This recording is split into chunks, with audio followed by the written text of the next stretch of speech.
Hey everyone, welcome to the video. This one we're going over the 9-game NBA slate for tonight on Draftkings, or at least I think it's 9 games. It's either 9 or 10. But either way, it's a pretty good slate. I am looking forward to it. There's potential for a lot of value on this slate, and there's a lot of good spend-up options, so I am looking forward to it. Anyway, before we continue though, if you guys could leave a like, and if you're new to the channel, please hit that subscribe button. Really helps me out. Really appreciate it. And also follow me on Twitter at Crispinal16. And if you're interested in the spreadsheets I build every single night for the NBA season in my Discord chat, links all in the description below for my Patreon. And I apologize if my voice sounds a little rough today. I have a sore throat. I think it's getting a little bit better, but my voice sounds a little messed up right now, so just bear with me a little bit. But anyway, let's get into this slate. So I'm not going to go in depth about James Harden or Giannis because, yes, you could always play these guys. They have 80-point upside every time they're on the court. Yeah, James Harden had a pretty disappointing game last time out where he had 57 points. And then 47 points is also disappointing. He's played pretty much, 79 minutes total in those past 2 games. Pretty disappointing for James Harden. The guy could not hit a 3 to save his life the last game versus Phoenix, where he was 3 for 17 from the field. Just couldn't score. He got pretty much like 20-some, almost like, I felt like he almost had 30 points in the fourth quarter. He was having a really rough game. But if you want to pay up all the way for James Harden, I guess you can. But my favorite spend up on this slate is actually going to be Karl-Anthony Towns here at 9,300. He also doesn't even break the bank. I mean, you're getting like 2,700 savings off of James Harden here, and I love Towns tonight.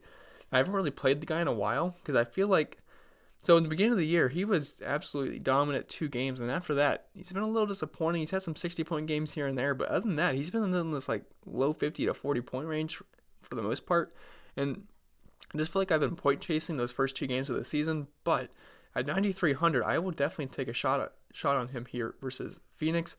And this is the cheapest he's been all season by a decent amount. I think the lowest he's actually been before this was 9,600. So 9,300, we are getting very cheap for Karl-Anthony Towns. And I expect him to be very high owned tonight. I think he might flirt with the highest owned player of the slate, depending on how some injury news breaks. But highest owned spend up guy for sure. Had a rough game last night versus, not last night, but yeah, last night versus the Lakers, where he had 36 minutes, only 37 basic points. Really tough matchup versus the Lakers down low with Anthony Davis. But I love this spot for Towns. We have the highest over-under of the slate here at 234. It's a fast-paced matchup. Minnesota is second in pace of play, while Phoenix is 9th. So I love fast-paced matchups. It's just great for fantasy purposes. And Phoenix is 23rd versus big men. So this is a great matchup down low versus Towns. We've been targeting big men versus Phoenix all season. He has a 28% usage rate, 1.56 points per minute. You're going to see anywhere like 35 plus minutes in this matchup. I love Karl-Anthony Towns here tonight. So he is my preferred spend up, and he's going to be the cover picture on this video. Devin Booker, I think you could run it back with him just for like a GPP stack, because it would make sense to play both of these guys together if you want like a high scoring, fast paced, close game. Now he's a GPP only play for me because he's very up and down. I mean, if we just look at his game log, 50, 71, obviously 2 great games in a row, 2 good fast-paced matchups in a row, and this is another good fast-paced matchup, so I do like Devin Booker, but 28, 37, 37, 45, 18, 65, 33, 51. He's pretty good in up, fast-paced games, and last time he actually played versus Minnesota on November 23rd, he had 38 minutes, scored 65 fantasy points. I shouldn't say he's GPP only. I guess you could get away with it in cash games because of the price tag, but I honestly never feel comfortable playing Devin Booker. I feel comfortable with the ceiling he offers me, but I also know there's a chance he's not hitting his shots and he gets me 20 points, which sucks at 8,500 because he doesn't do too much in the peripherals. I mean, it's not like he doesn't do anything, but he's not really going to be a double-double guy.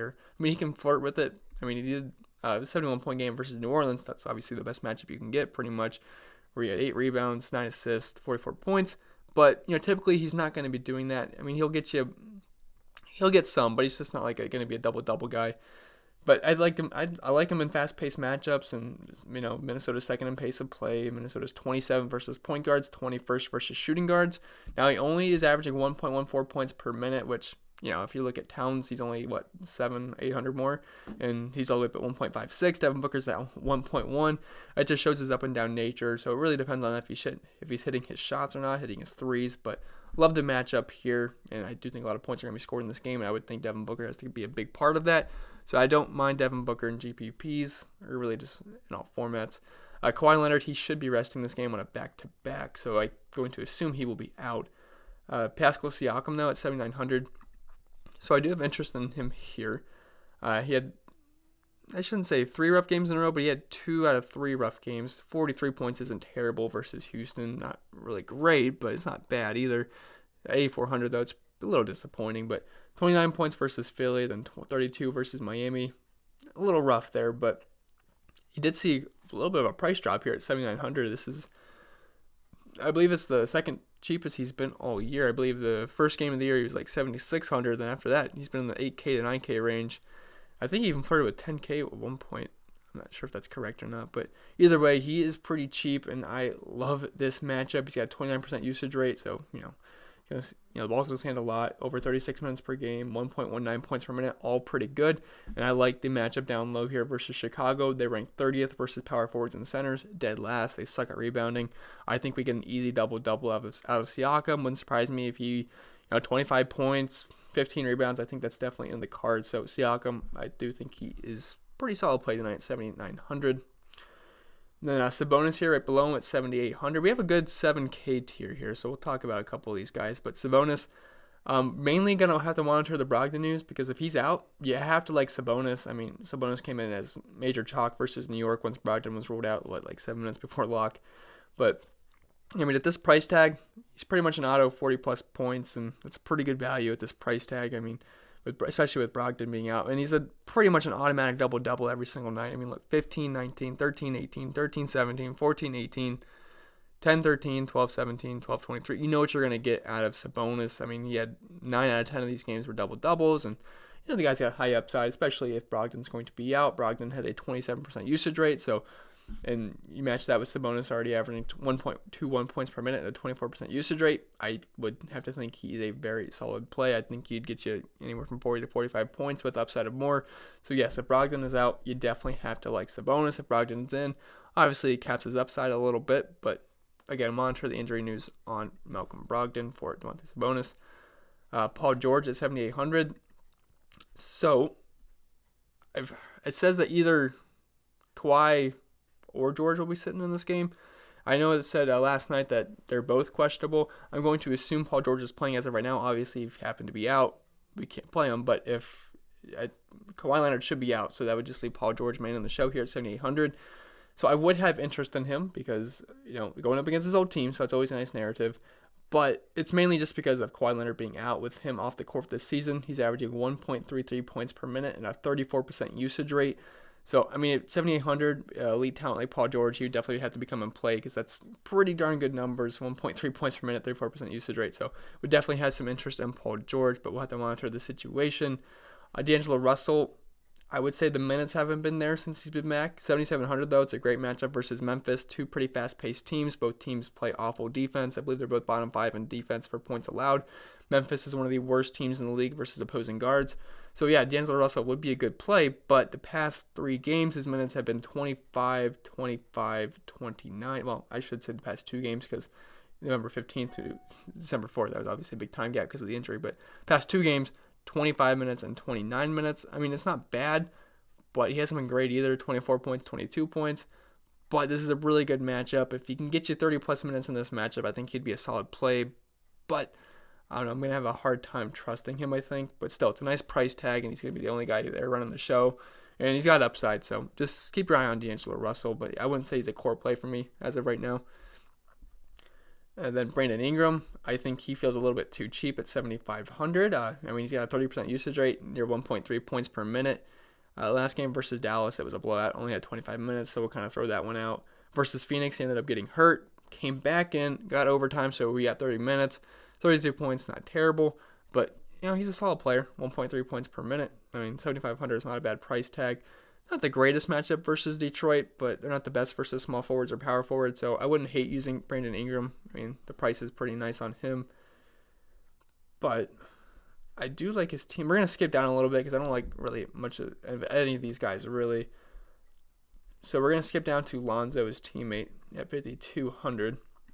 So this is actually a pretty nice price on Lonzo, and it actually did come down from his monster game versus Phoenix, although he did have a pretty bad game versus Dallas, but they also got blew out. He only saw 27 minutes. But, he's been playing more than 27 minutes per game. Like 33, 30, 43 in overtime. but I like Lonzo here. He seems a little bit too cheap, and Detroit is actually 19th versus point guard, so I could definitely having people having interest in him this tonight. Could see some decent ownership, and I reject him close for 30 minutes tonight. And he's been about a point per minute guy this year with a 20% usage rate, so I do think he's a pretty solid play at a nice price point. We know the guy's got upside, and he's been shooting some threes lately, and if he's hitting his threes, I think he becomes a pretty excellent play, and he does pretty much everything in the stat sheet. Steals, blocks, assists, rebounds. So I do think he's a very solid play on this slate at 5,200.